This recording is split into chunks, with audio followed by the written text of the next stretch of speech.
Maybe you're looking at putting together your first DAWLESS synth setup, or you have a synth setup already and thinking about where to go next, or you just like synths. Regardless, I have a bunch of tips for you that might be helpful on your synth journey.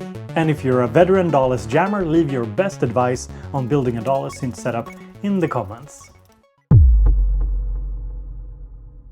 My best DAWLESS starter build is using a circuit tracks. You can start with just that and see how you enjoy jamming on it.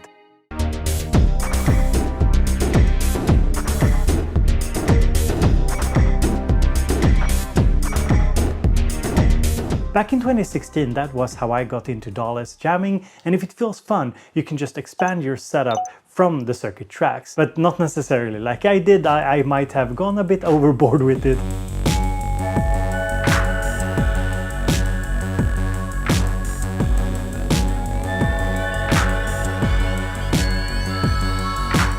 The Novation Circuit Tracks works both as a controller and a sequencer, and a 2-channel mixer. You can use it to control 2 external synthesizers, and I would recommend picking up a mono synthesizer for bass and lead sounds, for example, and a polysynthesizer that lets you play chords. For example, a Korg Minilogue XD is a good polysynth, and the Cre8Audio East Beast is a good monosynth to pair it with. And if you add more than one synth, you might want a small mixer as well. You can start with something affordable like this Maschine mixer for around 90 bucks. And later, when you outgrow the circuit tracks, because that will happen, you can sell it in favor of a more capable but also more complicated sequencer. More on that later. The more synths you have, the more gear you need to make it work. Might seem simple, but it's easily overlooked. I recently realized that a lot of the problems that people were coming to me with boiled down to them having a too big and complicated setup without the necessary non-synth gear needed to make that setup work. For example, you need a mixer with enough inputs. You need a Midi thru box that can split Midi from one Midi output on the sequencer into multiple Midi outputs that goes into the Midi inputs of all the synths that you want to use. And there's several Midi boxes that I recommend depending on your needs. This Kenton Midi thru is super simple, it's plug and play, no setup required, very easy to use. Then there's this Midi hub, which is a little bit more complex. It has advanced features as it comes with an editor, and you can do so much more with it than just splitting the Midi signal. And then there's the iConnectivity Myo XL, which is a good choice if you have a big setup and you also intend to use it with a computer. Now, beside a Midi thru box, you also need some way of recording what you make. I personally use a Zoom recorder, it's a very affordable option, and also a 1010 Music bluebox, which is both a mixer and a recorder. It also has some effects in it. It's quite good for using with synths. And most importantly is that you need a good sequencer at the heart of your setup, something that works for you and not against you.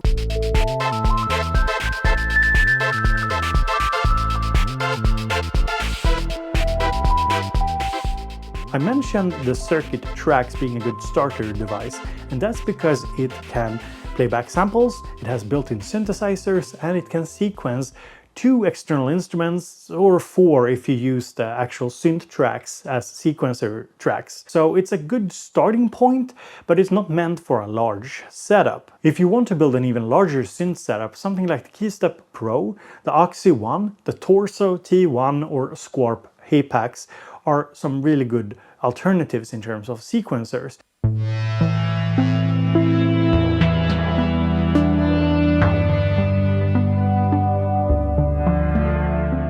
You could also look at workstations such as the Maschine Plus, MPC Live, or the Push 3. These devices are more than just a sequencer. They're synths, samplers, they're full workstations, you can make a full song on them, but they also work as sequencer, sequencing multiple instruments at once and recording them, so it's a good option as well.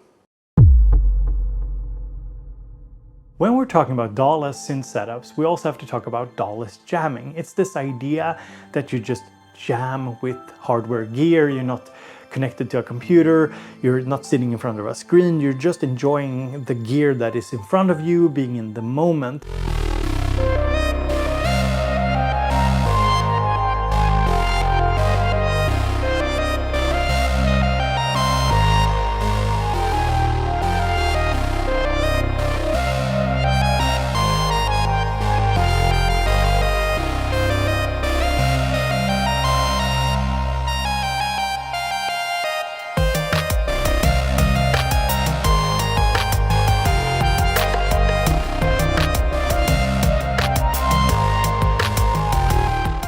Think of DAWLESS jamming as the electronic music equivalent of jamming on a guitar, alone or with a few friends. Imagine for a second if beginner guitarists were judging their output too harshly. Like, no one would ever pick up a guitar, like ever. DAWLESS jamming is supposed to be about having fun, being in the moment, getting lost in music and sound, and to not feel ashamed that what you make doesn't always end up the product for others to consume.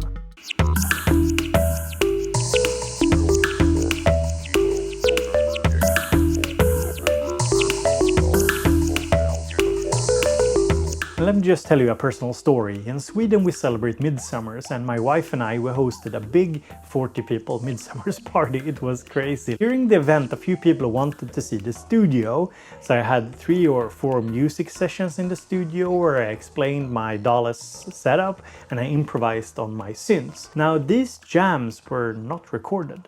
They only existed here and now, and when the synths were turned off, the compositions were gone forever.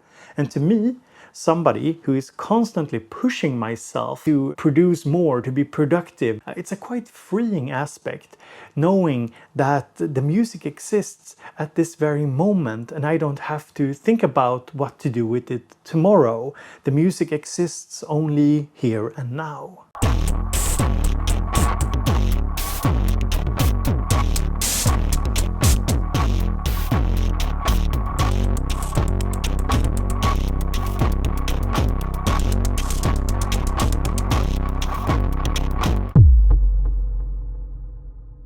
A viewer reminded me recently that cables get expensive quickly. A small synth setup with 2-3 pieces of gear and a mixer and speakers, well, the cables aren't that expensive, but once you go larger, you get different kinds of gear, maybe switch gear in and out, the cable costs actually add up and it can get quite expensive. And for some reason, even though I've made music since the late 90s, there always seems to be one more cable to buy. Let's talk about ergonomics. With a small synth setup, ergonomics is not a big problem, but as soon as you start to scale up and you intend to spend some time with your setup, ergonomics can become a problem. You have to think about what stands you use for your gear. Now, there's various laptop and DJ stands that can work, and they're usually not that expensive. Jaspers is another synth stand that I recommend. It's a large tube-based system, which is very popular because it holds a lot of gear. It also works as storage for your gear. Veridock is a modular tabletop stand, and I really like that you can have your desktop synth right behind your keyboard synths, giving you good ergonomics. It's actually something I find very useful at times. And then we have Synthrise. It's another modular system with a mic boom-like rod that can be extended so that one stand can be used for different sized synthesizers. Oh, and not to forget, large synths look and feel and sound impressive, but remember that if you don't have space for the large synthesizer, they will soon become frustrating to deal with. For example, I love my Matrix Brute, but it's very annoying to use because of its sheer size. It's very difficult to fit it anywhere in the studio without it taking up like ginormous space. Don't go modular too soon. Sometimes Eurorack is seen as the natural next step after having fun with a DAWLESS synth setup, but it isn't really. Eurorack is a lot about being able to build the instrument of your dreams, but in order to do so, you need to have a good understanding of how synths work.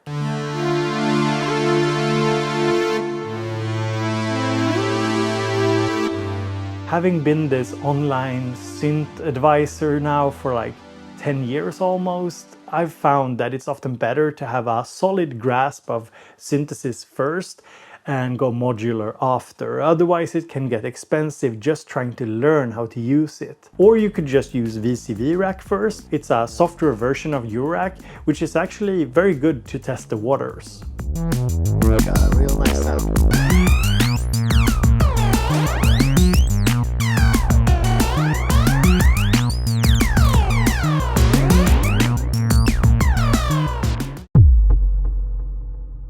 Have you considered not going DAWLESS? So here's the thing, hybrid setups work really well. And what's a hybrid setup? Well, it basically means that you use a MIDI controller together with your DAW to get a DAWLESS-like experience. Sure, you can't call it DAWLESS, it's a hybrid thing, you're using a computer, but you're getting very close to the spirit of DAWLESS. So for example, you could be using a push 2 and 3 MIDI controller together with Ableton Live, or a Maschine Mark III controller and a Maschine DAW software, and it's absolutely a good starting point for a more hardware-focused, computer-based jamming setup. I started my own hardware-focused journey with a Maschine Plus, which is a MIDI controller together with the Maschine DAW, and it resulted in one of my most productive musical periods ever. So you don't have to go full DAWless if you don't want to. There's no point in being like a purist about it.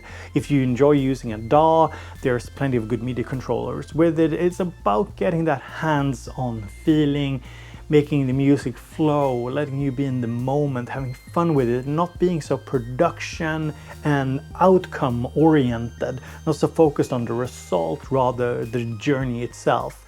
That is the spirit of DAWless. So I hope you found my advice helpful in some way. Make sure you drop a comment letting us know what you are struggling with when it comes to your synth setup. And if you are a DAWless veteran, please leave a comment with your best synth advice, because I'm sure there's things you've learned during your DAWless life and things that you wished you had known when you started out. So thank you so much for being here. This is BoBeats. Subscribe if you aren't already a subscriber, you know, thumbs up if you think it's a good video, and as always, have a great day. Talk to you all later.